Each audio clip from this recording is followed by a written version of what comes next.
What's good out there, Liquid Trucking, and welcome in to the Liquid Trucking Podcast. I am your host, Marcus, as always. Thank you for being here today. I am joined by a very special guest today.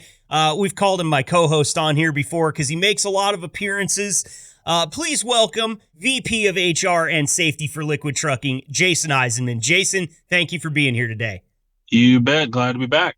You know, it's not often that we bring on somebody in the intro. Typically, I'm kind of here by myself during this time, but this is a special episode. We wanted to set it up a little bit for you before we actually got to the meat of it. It's our driver feedback episode, Jason, and we came up with this idea a while back and thought it would be a cool opportunity to give some drivers the chance to come on the show and tell us some things that they've got feedback on, whether it be the podcast, the company, the trucks. It's fair game for any of them. Yep, I think that's the only way you learn, right? You know, we're all people, and we all have to work together, and we all grow differently. So feedback from your peers and coworkers, family, friends, it's all important at some point in life, right? Absolutely. And I think this is a real cool way to do it, too, because we sent a text message out to every single driver on the fleet and said, it's open season. What do you have for us? We've got interviews here with each one of the drivers that responded and had a concern that they thought they wanted addressed. And we're going to listen to them right now. And towards the end of the show, we'll come back and kind of give you where we're going with this whole thing. So enjoy our interviews here. I got 5 different drivers right now that are going to come on here and give Jason some feedback. We'll loop back and talk to him again at the end of the show. Welcome to the gold standard of podcasts for the gold standard of drivers. This is the Liquid Trucking Podcast with your host, Marcus Bridges.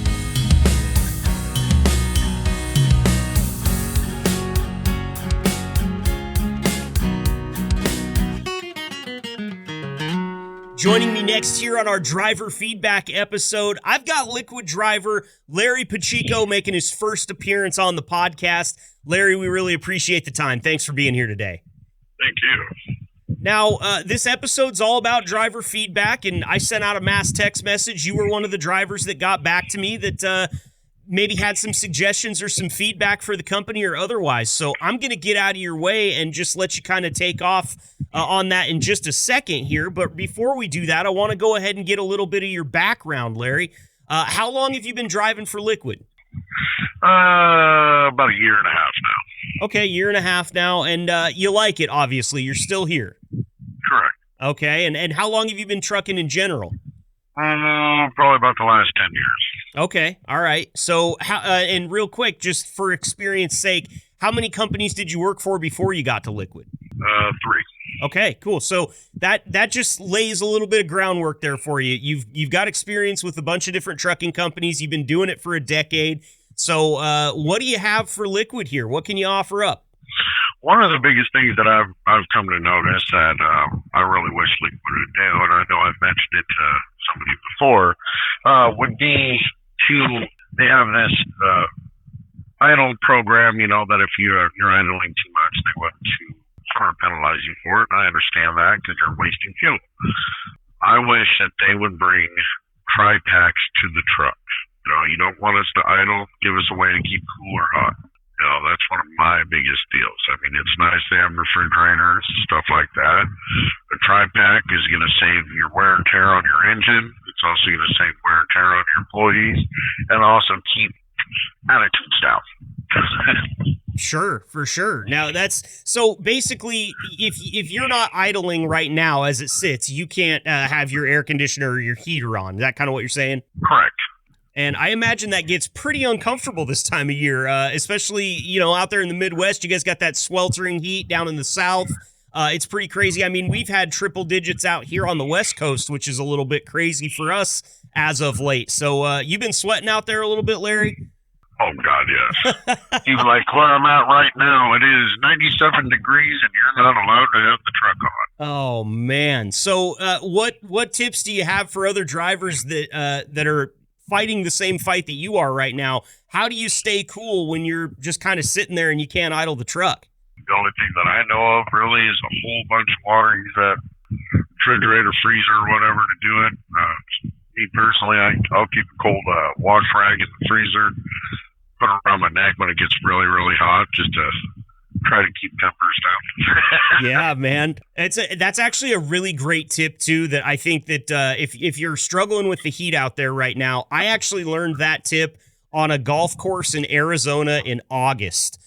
There was a guy waiting on the 12th hole with a cooler chest full of ice water that had microfiber towels submerged in it. And it did wonders for how hot we were out there. I did not know that cooling off the back of your neck like that was such an effective way to deal with the heat. But that's a great idea. I think more people should do that. I agree. So is there anything else that comes to mind? Obviously, the tri-packs, that's a really good suggestion. And as you know, I'm going to forward this on to management. We'll have them address that a little bit later on in the show and see what they think about that. But anything else that you've got for us? Well, a lot of the biggest deals is just keep it out there, keep it safe, and using your garden head. A lot of people want to get in that big rush in a hurry, and that's when accidents happen or people aren't wearing their safety gear, and so that just makes it look bad for the people that are doing it. It's a hot, miserable job at times, and you're pulling all these hoses. Let's say you're unloading chemicals, you have to wear that chemical suit and don't breathe. So again, that wash rag instead of that chemical suit, will help keep you cool, especially in this sweltering heat. Absolutely. Well, sage advice there on the frozen towel on the back of the neck for sure. And I'm pulling for you here. Obviously, I don't have anything to do with it, but I will send the request on to management, and we'll get your response a little bit later in the show, Larry. Is there anything else that I can do for you before we let you go? Anything that you want to say to anybody that might be listening? I would love a small stack of hundreds. Well, I'll tell you what, man. I'll keep your number on lock. If you find one, you call me too, okay? We can split it, man, because that sounds nice right about now.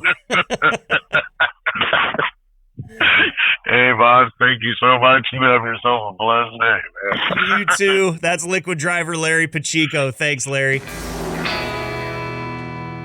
Next up here on our driver feedback episode, I've got another Liquid driver. We've had him on the podcast before. Please welcome Nathan Dobrenz to the show. Nathan, thanks for being here. Yeah, thanks for having me. Of course. Now, you've been on the show before. We've gone over your background, so I say let's just jump right into it here. I sent out that text message and said I was looking for feedback. What came to your mind when you read that? Well, I read the message, and are we talking feedback more on the podcast or the company as a whole? You know what? I'll take whatever you've got for me. If you want to give me both or one or the other, I'll take it. All right. Well, on the podcast itself, I do like the idea. I've yet to see any other companies out here, driving or otherwise, that does a podcast and brings on employees and be open and kind of loose a little bit. I know when we're actually recording it, during the recording process, it gets loose, but you have to clean it up before it goes onto the public.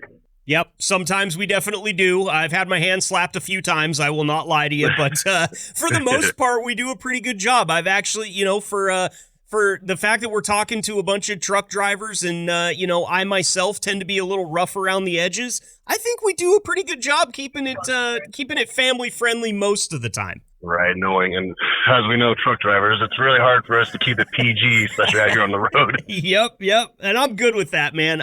It's actually been a kind of a dream of mine that one time we can have one that's just fully unedited, but I also don't want to be responsible for somebody losing their job, so... Yeah, it's not the Joe Rogan podcast. Yeah. We had to keep it clean. Exactly. So, but anyway, we kind of got on a rabbit hole there. Keep hitting me with your feedback for the podcast. All right. For the company itself, I'll just go diverge on that path a little bit. Okay. There's some good and bad. I'll just be honest. The good, I'll do the good first. There's never a time here I've been sitting. Like, the worst I've ever had to sit was maybe an hour and a half if a load fell through or changing plans. Never had to sit here and be at a truck stop for a day and being like, what's going on? What's happening? They usually figure out a plan really quick, which I appreciate, because I don't know about some drivers, but when I'm out here, I want to roll. I don't want to just be sitting down.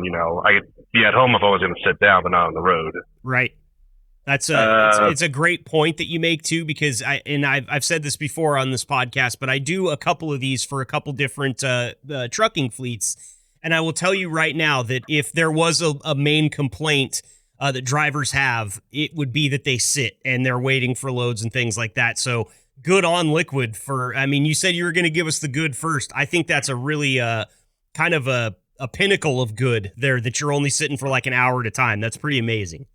Another thing good I like here, because I've only worked for two other companies long term, Western Express and BCB Transportation. And I will say the structure they have with repairs, they have a separate trailer shop and a tractor shop. Every time I ever had to pull a trailer up to the shop to get something fixed, it's like 5 minutes. Change a light, no problem. Being glad hand, grommets, as this thing, or like, what trailer do you have, or placard covers. The tractor shop, there's a time I wrote up something, hey, one part of my tractor, the visor, the little trim behind the visor was loose. So I was like, oh, yeah, I'll look at it in the shop. I pull up the turn in paperwork, and the shop guy's running up, hey, is your one at the visor broken? I'm like, oh, Jesus. Oh, yeah? Yeah, pull it on in, we'll take care of it. I'm like, okay. That's amazing, man. The shop runs a tight ship over there, and I know that because I don't want to bug them. Like, they're always so busy. We've had a couple of them on the show before, but they are working their asses off over there and doing a great job. So big ups to the trailer shop and the truck shop. Yeah, I even remember the first my first week here when I was out with my trainer. He said he's put it on the board and he'll do it. And I already had my truck, but I was in the trainer's truck. And I'm like, hey, since it's here, they mind because they wanted us to always at the shop. You put it on the truck, so I want to put my CB in. So I wrote down the list. And I'm thinking, okay, they'll get to it eventually. They brought it in and put it back. Oh, we didn't see your CB. I'm like, I didn't know you guys were going to get on it within a half hour. I would have left it out for you. They're almost too good. Right. Okay. So what else you got for me? Some of the bad. What's not bad is it's more of just minor things, adjusting to it. One thing I noticed, having planners and dispatchers might have a little bit of disconnect, because I've noticed previous tournaments I've been to, the dispatcher was the end all be all. They were the one that booked it. They did the Raycon. They did all that. So if you had to have a question, the dispatcher would be able to pull off everything. Like, oh, here's their phone number, here's their hours, everything. With the planners doing it, it's kind of hard. Like, I get each dispatcher has like 30, 40 drivers each, so they don't have that personal ability. Last time I was with, it was 15 to 20 drivers at dispatcher, so they're more able to be more personable and take more time on a driver by driver basis. Mm-hmm. So I do think maybe having the drivers have more access to the planners themselves instead of just going through their dispatcher might help a little bit if there's more in-depth questions about load. I know the Qualcomm, normally when they send a load, I have all the information I need, but sometimes there's a phone number missing, or the times on it for business hours are wrong. There's some clarification on it. Okay. It kind of sounds like here just increasing the communication, or maybe having a little bit better communication there with your load planners, yeah? Yeah. I mean, for the most part, my dispatcher, I don't want to name drop it, so I would figure it out. But they're good. They're pretty, end of the day, they say, here's your plan for tomorrow, here's the times, here's where you're going. But sometimes on the weekend, he'll say, hey, load early here. And I'm like, well, what's early? 2 a.m., 5 a.m.? Like, just give me the time, location, address, phone numbers, and I'm good to go. I can figure it out from there. Mm-hmm. That's good feedback, man. I mean, look, I think that we can always, in every reach of every company, we always benefit from communicating more efficiently, right? Yeah.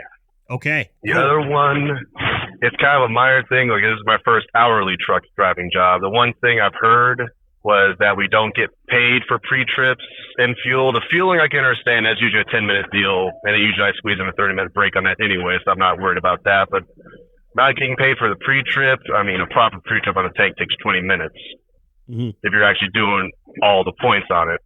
Okay, cool. Well, this is great stuff here. So I'm just going to consolidate a little bit, make sure that we could get this communication with the planners, and also, getting paid for your pre-trips. Those are kind of the two high points right now. What else you got for me? Yes. There's one more. Okay, the last big one is the one that kind of bugs me. So I was talking to one of our person's HR, and they said that using OptiIdle counts against your idle bonus. Like the truck turns on its own when it needs to. Mm-hmm. I feel like it's kind of counterproductive to use it, because if you're still going to get punished for idling the truck, if the truck decides it needs to idle, it seems kind of a moot point to use it, especially, summer, winter, it's going to be hard not to idle the truck when it gets 90 degrees or 30 degrees in the truck. Mm-hmm. But I don't know I think some of the trucks here have an APU. I'm not sure. I haven't walked every single tractor in the company to know if they have APUs or not. And I think the idle bonus is not a huge chunk of the bonuses we get. So that's the only thing that kind of hurts me. Is like, well, what's the point of even having the opt-idle if we're still going to get punished for using it? so to speak. Sure. And I think to answer your question that yeah, some of the trucks do, but definitely not all of them, because I just had driver Larry Pacheco on right before you, and his only point of contention was, hey, can we get what he called them tri-packs in the trucks so that I don't have to burn up my idle bonus trying to stay cool on these 100-degree days. So that's very interesting to me that it's coming from two of you guys. It's a little bit different issue, but it's the same kind of overarching problem there. Right. I mean, I don't think, because I have one of the Volvos, I know they're getting rid of the Volvos. I know they don't necessarily want to spend money outfitting the trucks they're going to be, auctioning off eventually anyways. I get that. But maybe down the road, see if there's a ability to put an APU on them. Because I know we got the PTO stuff. We only want to run fuel tanks because we need room for the PTO equipment. But maybe, I think the Freightliners have a factory APU option, which could be beneficial. I don't know, but like I talked to some of the shop guys, they say that a lot of it's due to how much payload we can carry, so they really don't outfit these trucks like second fuel tank, for example, or so they want to maximize the payload we can take per load. Sure. No, it makes sense because those APU units aren't small by any means. They're going to add some weight for sure. Well, Nathan, this is all great, man. I can't wait to give this, obviously all of the feedback we're getting today, but yours in particular, because I feel like you really had this well thought out. Like you've got this thing bullet pointed. You knew what you wanted to come on here and say. And of course, I don't want to cut you off. If there's anything else you have, lay it on me, man, because we've still got time. Let's see. I'm trying to think. There's a lot of good in the company, not a lot of bad. So I'm just trying to get it all. I can't even speak. Figured out here. Hold on. It's all good, man. It's all good. I think that the coolest part about this entire thing, while you're thinking about it there, is that we have this podcast where we can come on and do something like this. And knowing that management is willing to listen to you guys, I think is like 2, 3, 4, 5 steps ahead of where a lot of companies are when it comes to listening to their drivers and really trying to change things for those of you that are out there in the weeds, man. It's a tough job. And obviously there's going to be ways to make it a little bit better on you. So might as well turn on the podcast and take a listen to what you guys have to say. Right. Oh, that's a good bullet point. So I remember I got hired on here. I believe his name was Bo.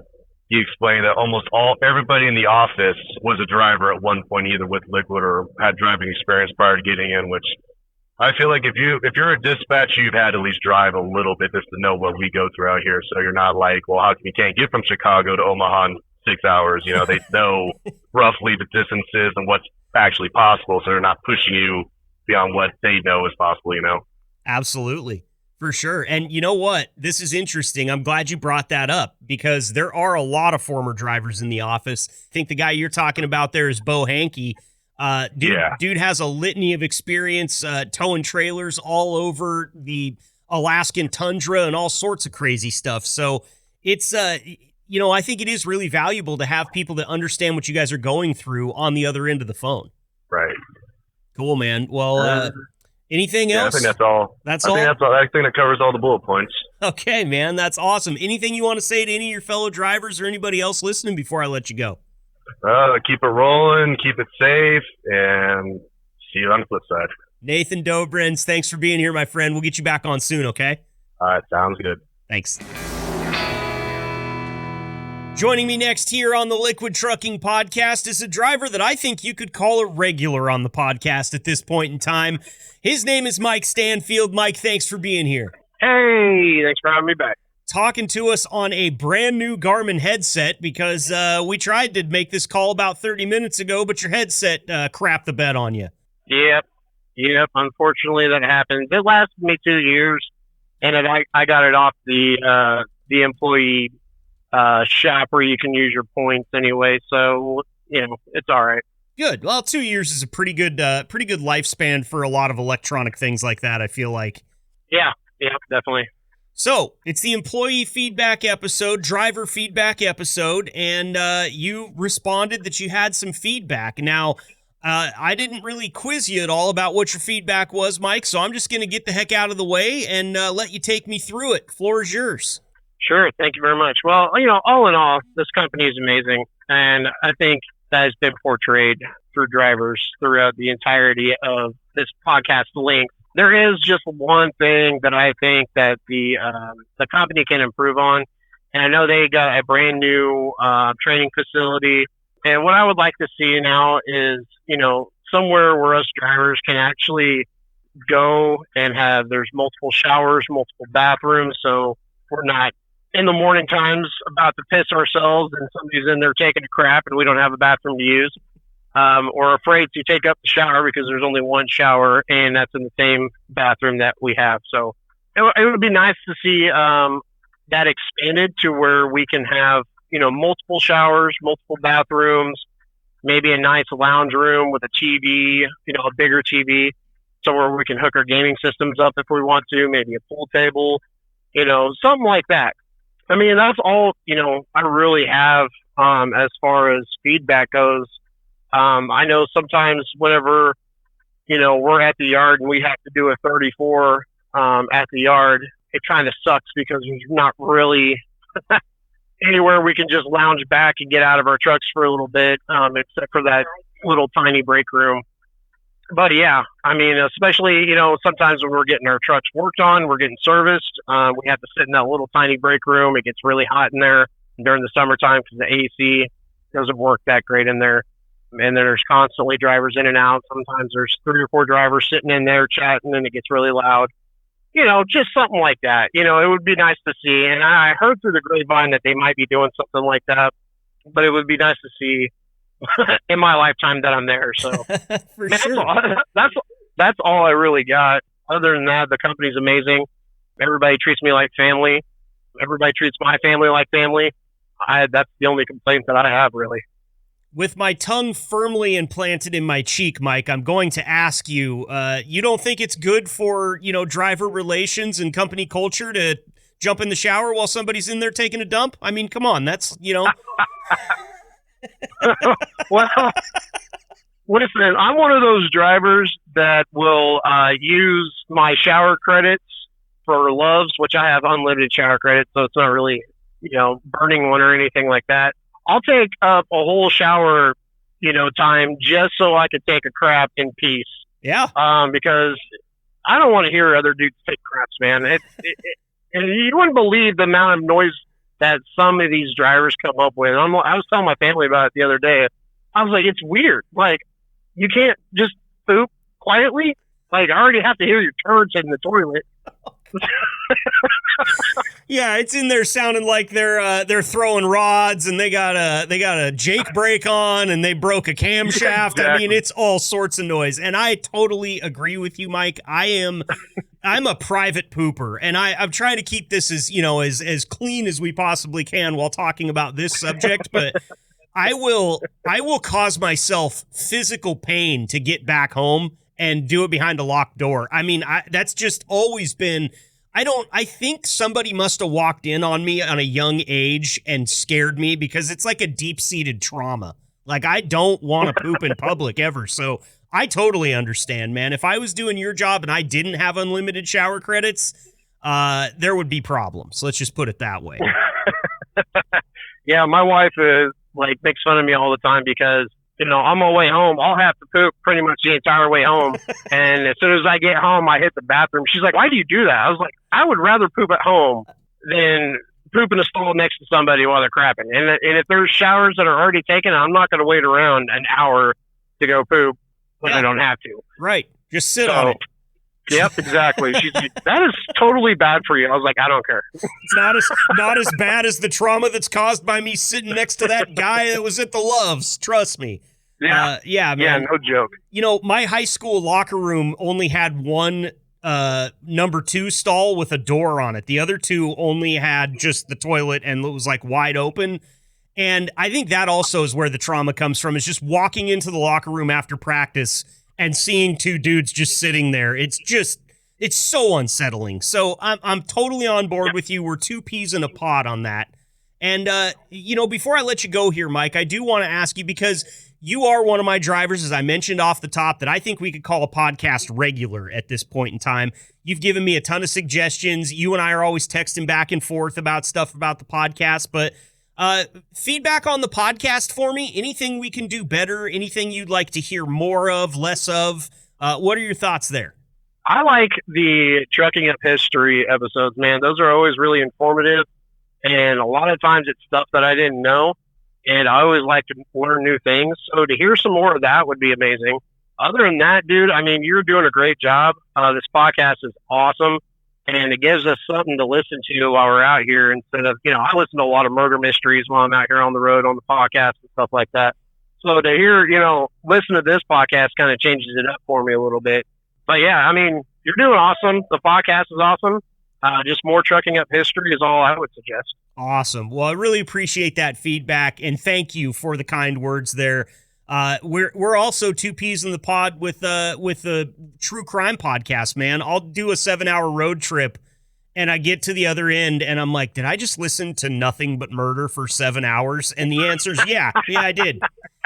So Yeah. Makes me wonder what kind of dark stuff's going on in the recesses of my mind, but I guess the True Crime podcast really helped me just deal with that. So keep on keeping on, man. I will ask you this because drivers love suggestions of things to listen to. What are some of your favorite true crime podcasts that you frequent? 48 Hours is a really good one, man. I went through that. I started from beginning, and I went through it in probably 3 weeks, and that was tons and tons of seasons and episodes. Right now, I'm listening to Unraveled, that's a good one. which is really good. Yeah. A good one. Also, Cold Case Files is a really good one too. Those are a little bit short though, and I don't really like shorter ones. Kind of throw me off a little bit. I want to hear in-depth stuff. You know what I mean? Get me into this podcast for over an hour so I don't blow through these episodes so fast. Sure. There's one that's really good for that because they do 2, 3, and 4 parters. They're called True Crime Garage. And they're just two dudes that like to drink beer in their garage and talk about true crime. And they've become this kind of podcast sensation. They've got over 2,000 episodes, and they're a little funny from time to time. They're not beyond calling the guy who's suspected of murder a douchebag or something like that, which I kind of like because that's always what I feel is, when you watch Dateline or some of these other ones, it's like, man, can you guys just tell me what you really think about this person? Because I can tell he's a complete slime bag, but they always keep it buttoned up, So I would recommend True Crime Garage, but man, you hit on Unraveled. If anybody out there is trying to follow the Long Island serial killer case that's been going on for, 30 years now or something like that? A long time. Unraveled is a great podcast for that, and it does really get in depth like what you're talking about. Yeah, I mean, it's more than just the Long Island serial killer. They have one that discusses what they call witness professionals or something like that. Oh, yeah. So people that... Yeah, that one was really good and interesting, and it made me really think about long and hard about, some of these witnesses that they bring up on, the stand to testify that are supposed to be quote unquote experts in their field. It was really good too. But yeah, I'll definitely check out True Crime Garage. Thanks for that suggestion. Absolutely, man. And that I did actually listen to that part of Unraveled that you're talking about, and it's crazy now because it's I used to think bite mark evidence and handwriting evidence and handwriting experts, all these people were the end all be all and they're solving the cases. You listen to that series and all of a sudden you think, man, there's probably a lot of people in prison that didn't do what they're convicted of. Yeah, it's kind of scary. It is. It really is, man. All right, Mike. Well, as always, dude, thank you so much for all the suggestions. Thank you for being a devout listener of the podcast and also a podcast regular. We can't thank you enough. I mean, it's always fun having you on, and I know that we'll get you back on here before too long. Hell yeah, man. It's been a pleasure, and yeah, it's good talking to you again, Marcus. Good talking to you too. That's Mike Stanfield, Liquid Driver. We'll be right back with our next driver for some more feedback. We got another Liquid Driver on the line right now to give us a little bit of feedback, and he's making his first appearance on the podcast. Please welcome Liquid Driver David Kelly to the show. David, thank you so much for being here today. Hey, Marcus. How's your day been today? You know what, man? No complaints for me today. I've just been sitting here talking to you Liquid Drivers all day long, and honestly, those are some of the better days that I have because you guys are easy, man. You're fun. Everybody's happy, which always makes it nice. And even with these driver feedback episodes, you know, we've done one before. I don't find anybody comes in here with a lot of venom. It's all like positive feedback and things that would just make the day better for everybody. So this has been a fun one, to be honest with you. And I'm glad that you're here to make your first appearance on it. I did want to get a little background from you before we jump into the feedback part of things. How long have you been driving for Liquid, David? About 2 months. It's like not too long, but I've been driving since 2017, like over the road. More or less. So you've got some good experience under your belt there. You're just kind of new on the Liquid team. Yes. Okay, so 2 months in, tell me what you think about the gig so far. Oh, I love it. It's like the dispatch is easy to work with. There's a few kinks I need ironing out and all that stuff on my end with my dispatcher. But for the most part, is like they don't blow your phone up. Like I used to work for Swift, and Swift would always blow your phone up. It's like with this company, they don't blow your phone up. It's like if something's important, they need it. Like they'll text you or they'll call you maybe once a week. But other than that, they keep me rolling and they've honored my home time. That's honestly, awesome. Is like nothing more I could ask for from a company, and they pay really well. Yeah, that's true, man. That hourly pay, I know the drivers love it. That's a big part of keeping the drivers happy, I think, is, you know, paying them well for the job that they do. And what you guys do out there isn't easy. So I'll be honest with you, it doesn't surprise me that there's some kinks only 2 months in. It seems like that's kind of in that area of like, that is when you smooth the kinks out, is in those first few months, and then smooth sailing from then on in. And I'm glad to hear that so far, so good for you. So what kind of feedback do you have for me that the company might be interested in? I'm trying to think, honestly, is like, the one thing I would say is like for short haul operations and like regional operations close to like the Omaha, Nebraska terminal, they set their ETAs really well. But when you start getting further out, like 2000, like my trip currently is a 2,100 mile trip. Wow. It's like the ETA was it felt kind of rushed on this trip, and I've already talked to some people in the company, and it's getting handled and all that stuff, because I can't go from Illinois to LA in like 3 days. Like that's physically impossible. Right. And also LA traffic's something else. Yeah. Yeah, we talked about that a lot on this podcast. Nobody, even the people that are from LA that have been on the podcast, are like, man, just stay out of LA. So yeah, I would totally get that. So sounds like you would suggest maybe just a little bit more communication to kind of help with those ETAs, or maybe given a little bit more leeway, because obviously you don't want to get out there and get like a speeding violation or anything else trying to get there on time. Oh yeah, because once you cross in California, it's 55 in the whole state. That's a big state. Yeah, it is. I maybe do 56, and that's going downhill. But for the most part, I say 55 because California Highway Patrol, they're really stickler on truck speed. Yep, they really are. You know, it's amazing to me that they gave those guys their own TV show that was as popular as it is, and all they want to do nowadays is pull over truck drivers, I feel like. Meanwhile, there's cars passing doing 95 miles an hour. Right. As if you guys are the ones out there that aren't the ones with your eyes on the safety side of things. So I totally get that. So, you know, you might have an answer here, you might not, but if there was one fix that you could suggest for the ETAs and kind of solving this problem for you, what would it be? Google Maps is actually a really good tool, like in the more recent years, because it gives traffic data, and you can actually go inside Google Maps, look up the historic traffic data, work zones, all that stuff, and not looking at mileage. It's like, okay, this trip is 2,100 miles. That should take, if you do 600 miles a day, like 3-4 days to do that. Yeah, in a perfect world scenario, and also this nation is not flat. It's like like in the Midwest, like in Illinois, it's pretty flat, but once you start on I-40, once you get past Amarillo and get towards like Albuquerque and Arizona, it's all mountainous. Yep. There's like, if you're hauling, like I'm grossing out right now about 78,000 pounds. So, oh, wow. And it's liquid, so it doesn't stop moving. Right.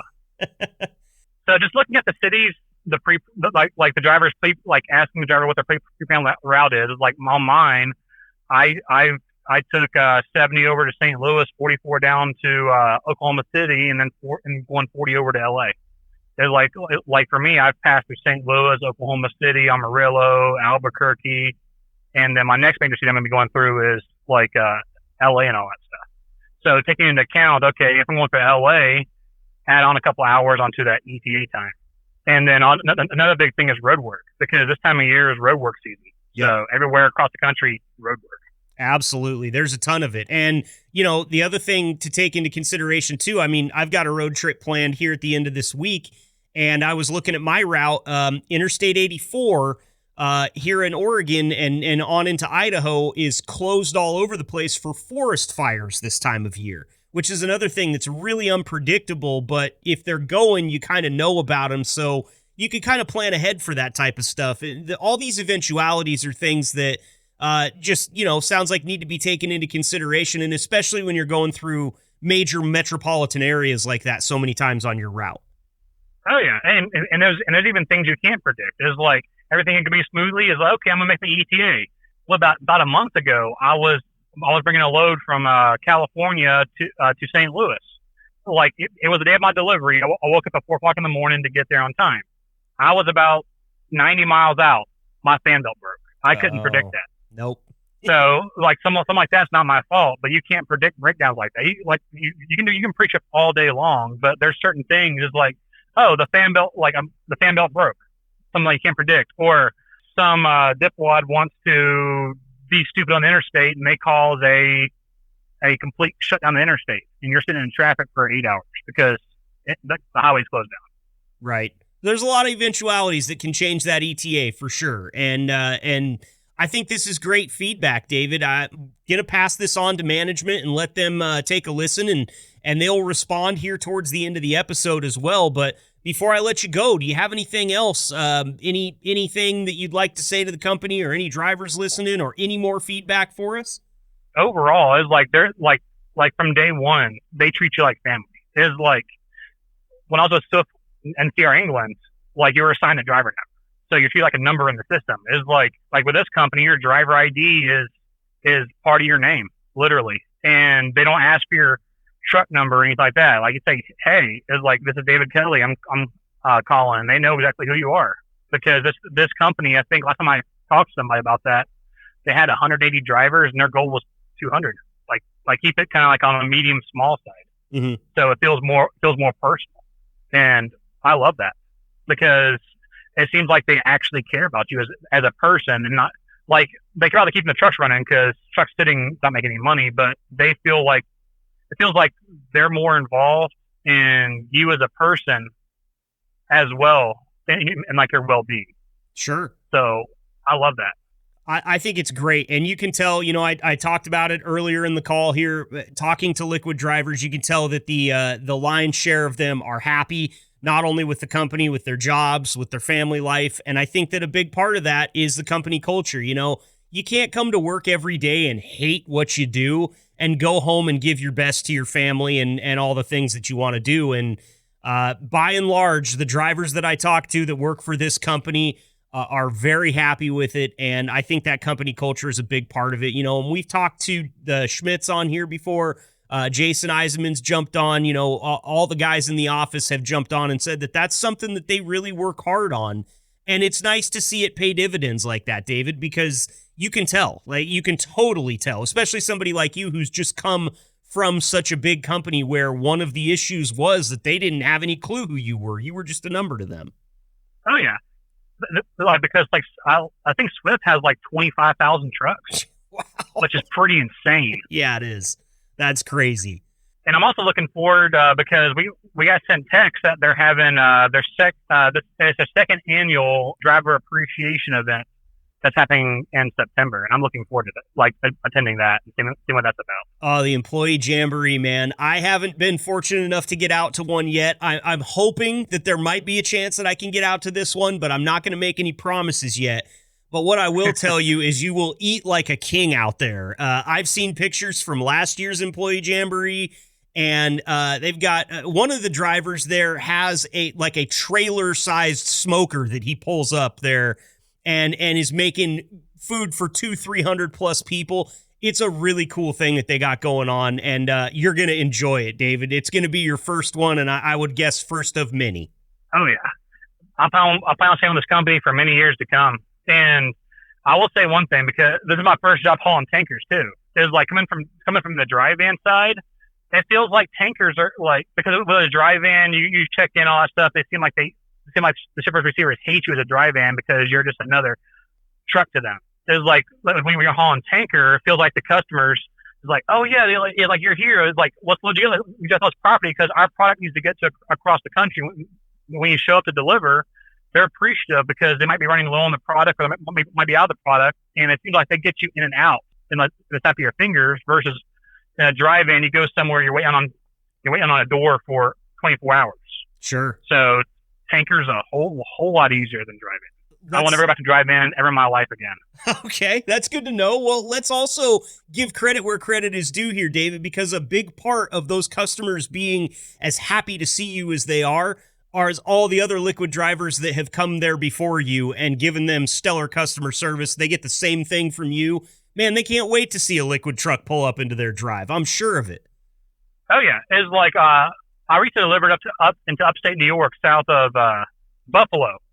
And I was talking to the guy there and all that stuff, and he said, you did an awesome job. He said nothing still. He said the last truck got sent was some other company. He said that truck come in and it was beat up. The pump on the tanker didn't work. He didn't have the right hoses for it, and he spilled so much liquid. He said for the past 5 years they've been with Liquid.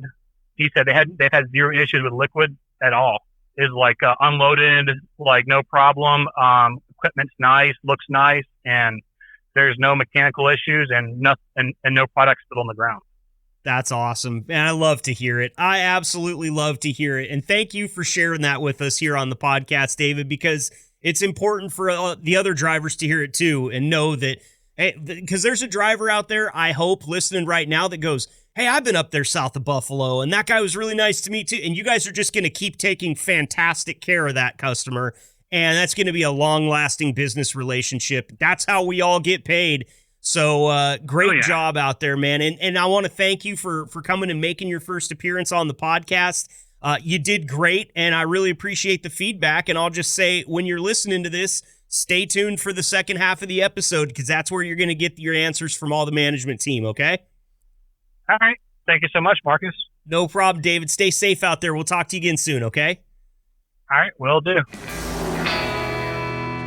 Joining me next here on the Liquid Trucking Podcast, I've got Liquid driver Ryan Stewart checking in with us again. I think your second podcast appearance, if I'm not mistaken, right, Ryan?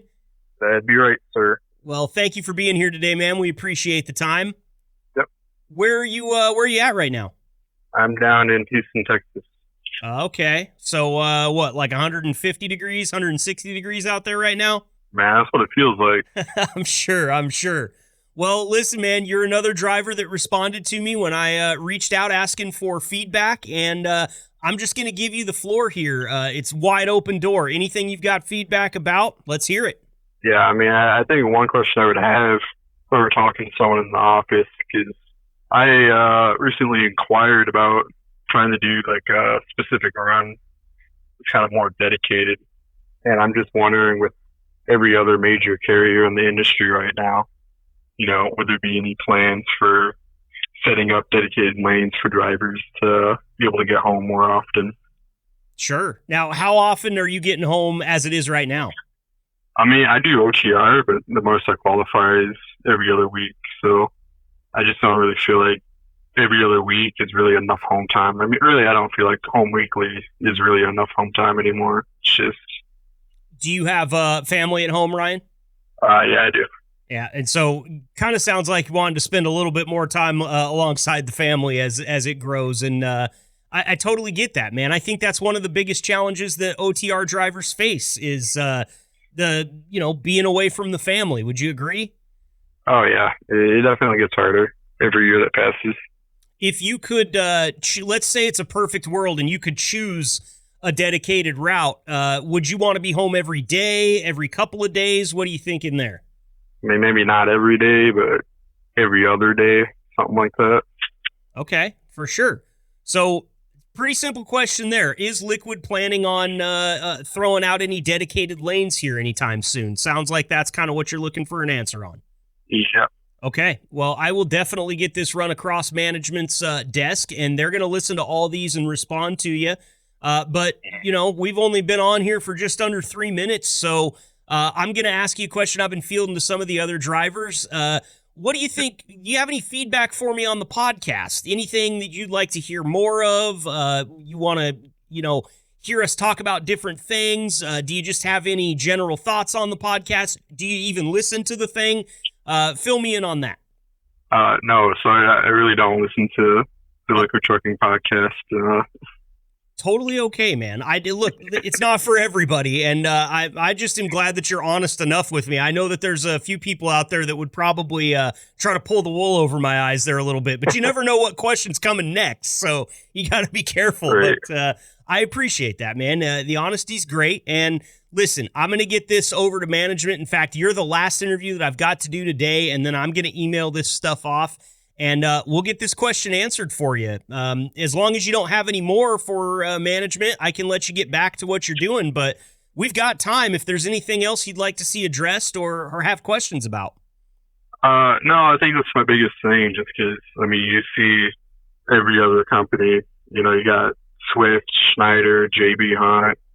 These are all mega carriers, and I understand that. But, even the company that I started with, CFI, is moving towards dedicated.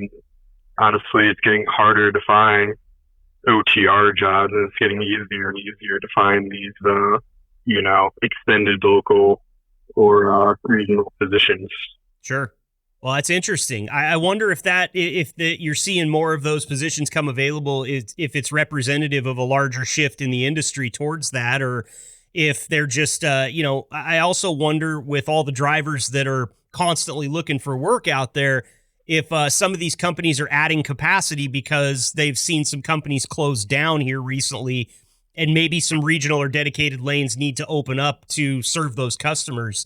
But it's a very interesting take, and I will definitely make sure that management hears it and get you an answer, all right? I appreciate it. You have a good one. All right, thanks a lot, Ryan. That's Ryan Stewart, Liquid Trucking driver. You be safe out there. Yep, I appreciate it. Have a good one.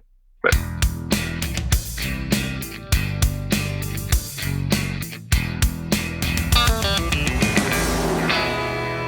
All right, I'm back here with Jason Eisenman. And Jason, great stuff there from Nathan, Mike, David, and Ryan. Really appreciate them calling up and giving us their thoughts. Now, we've kind of run out of time here today for a couple of reasons. One, we like to keep the episodes in this same kind of time period, like to keep them around an hour. But two, I'm actually going to throw a wrench in the spokes, Jason, because I'm going on vacation for a week, and we have not gotten the second part of this episode finished yet, which is actually going to be the management specialized in each one of these areas coming on and giving a response. Is that correct? Yeah, that's exactly it. What a really good variety, too. Each one of them kind of a different area. Really good stuff. There's some hot topics in there, some of the highest debated things over the years that I've worked here. So not shocking. And we've got some really good stuff in my mind going through to get some guys on, early teaser. I've got, Josh Schmidt, Gabe Schmidt, myself, some other folks targeted to come on and tackle some of those good discussion points. Yeah, and I think this is really cool. This is not something that every company, especially a company the size of Liquid, gets to do with their employees, is get to offer direct answers to direct questions. And I'm really excited for part 2 of this episode. We'll get it out to you as soon as we possibly can. If all things go well, I'll come back with some antelope meat in the freezer, Jason, and I'm really looking forward to that as well. Well, we don't get a lot of that out here in Nebraska. So if you want to, you can actually mail some out here for us to try or something. We're game. Otherwise, it's deer and beef but in my area anyway. But I hope you have a good time and looking forward to hearing and seeing the pictures. Yes, sir. Well, we're looking forward to my hunt, and we're looking forward to part 2 of our driver feedback episode just as much. Want to thank everybody for stopping by and listening today. Thank you, Jason Eisenman, for being my co-host for this episode. And we'll get your answers to you very soon, Liquid Trucking. Stay safe out there. Keep the shiny side up. It's been the Liquid Trucking Podcast. We'll see you next week. Thanks for tuning in and being the gold standard of drivers on the road. Be sure to like and subscribe to the channel and tune in next week for another episode of the Liquid Trucking Podcast.